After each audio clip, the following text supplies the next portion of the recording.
everyone. So the domain I'm going to be talking about is identity, and the Watsons Go to Birmingham can be used to teach this domain because having an identity is really about being accepting of who you are as a person and being accepting of where you come from.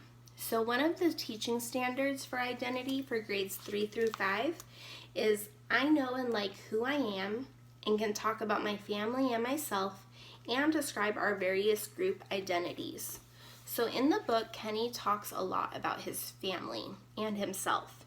He talks about how he has a lazy eye and how his brother Byron makes fun of him a lot for it. He talks about how his mom has a gap in her teeth and how she covers it up when she smiles or laughs. He also talks about how his dad drives an old car and they like to call it the Brown Bomber. So Kenny even jokes that people probably call them the Weird Watsons. But the thing about Kenny is that he likes who he is and his family, and he's accepting of those things. So if I was using this book in my classroom to teach this domain, I would have my students evaluate their own lives and come up with reasons and examples as to why they're accepting of who they are.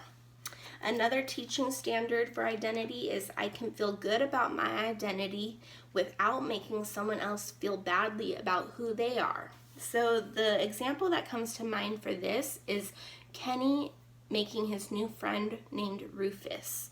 And Kenny notices that Rufus never has his own food to eat at school, and Rufus and his brother are constantly sharing the same clothes. But instead of Kenny making fun of Rufus for this, he's accepting of who Rufus is as a person, and he decides to start giving Rufus some of his own food. So if I was using this book in my classroom to teach this standard, I would hope that my students would understand that being accepting of others is very important, and you shouldn't judge people for being different than who you are.